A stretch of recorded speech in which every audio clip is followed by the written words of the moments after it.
धन्यवाद आदरणीय व्यक्तित्व डाक्टर आनन्दबहादुर सन्ज्यू। यसपछि प्रतिनिधि सभा उम्मेदवार असम क्षेत्र नम्बर 2 बाट पार्टीका प्रस्तावित सहमहामन्त्री र एक दशकदेखि वैकल्पिक राजनीतिमा सक्रिय भावी प्रधानमन्त्री तथा काठमाडौँ महानगरका पूर्व मेयरका प्रमुख सचिव रहिसक्नुभएका आदरणीय व्यक्तित्व र चासोको केन्द्रबिन्दुमा रहनुभएका व्यक्तित्व भूपदेश शाहज्यूलाई म मन्तव्य राख्न अनुरोध गर्दै त्यसपछि हामी उद्घोष र साउन्ड सिस्टममा अगाडि बढ्ने कुरा अवगत गराउँछु। धन्यवाद।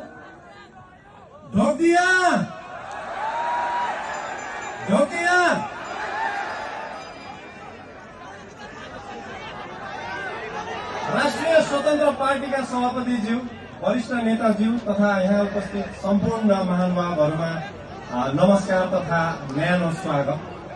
यो आक्रोश जायज छ, यो आक्रोश राखिरहनुहोस्, फागुन 21 गतेसम्म राखिरहनुहोस्। किन आक्रोश नपोख्ने, मलाई भन्नुहोस्, किन आक्रोश नपोख्ने? हाम्रो हरेक चोटिको परिवर्तनमा सुदूरपश्चिमले आफ्नो भूमिका खेलेको छ, सुदूरपश्चिमले सहभागिता जनाएको छ, तर सुदूरपश्चिमको प्रतिनिधित्व भयो कि भएन भन्ने प्रश्न आज यहाँ छ। हामी मात्र आक्रोशित छैनौं, सारा देश आक्रोशित छ। यसले हामीलाई कहाँ लगेर जान्छ भन्दा भाद्र 23 मा लगेर जान्छ। यिनै अवस्था राजनीतिक परिवर्तन मात्र भइरहने, तर अवस्थाको परिवर्तन नहुने, हाम्रा समस्या जीवका तीव्र हुने, हाम्रा आधारभूत समस्या तपाईँ सुदूरपश्चिममा आज हामीले जति ठुलो कुरो गरे पनि खानेपानी, बिजुली र सामान्य सडकका समस्या छन्। यी समस्यामा हामी जुधिरहनु पर्ने। यही कारण हो भाद्र 23 गते नवयुवाहरूको नेतृत्वमा चाहिँ जुन जनआन्दोलन भयो, हामी सबै नेपालीले सहभागिता जनायौं, आफ्नो आक्रोश पोख्यौं र देशले एउटा नयाँ मोड र दिशा लियो। स्पष्ट एउटा नयाँ जनादेश दियो। त्यो के थियो भने सुशासन र विकास। र सुशासन र विकास त देशलाई चाहियो, जनतालाई पनि चाहियो, तर त्यो अभिभावक कसले पूरा गर्ने त? दुईटा विकल्प थिए।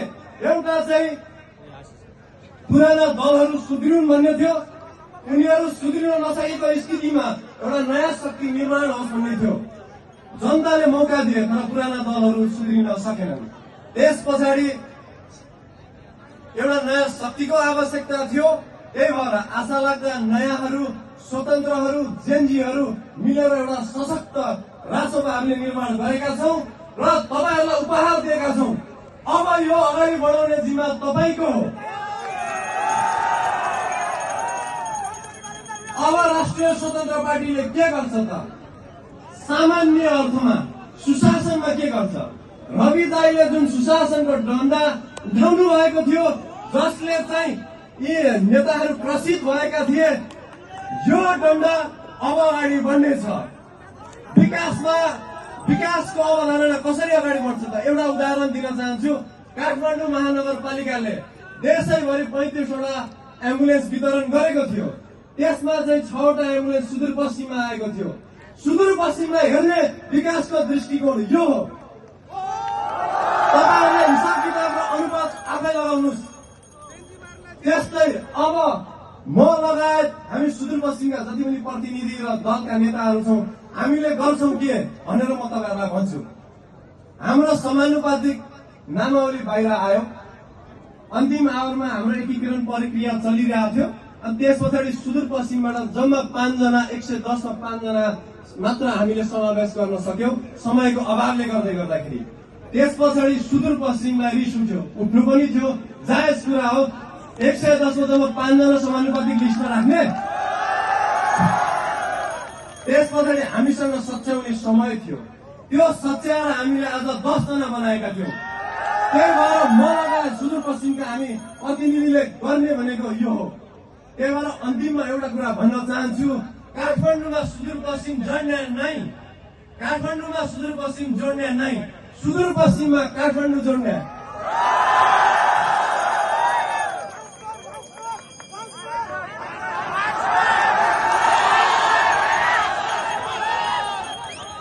काठमाडौँमा सुदूरपश्चिम जोड्ने नै, सुदूरपश्चिमले हामी काठमाडौँ जोड्ने हौ।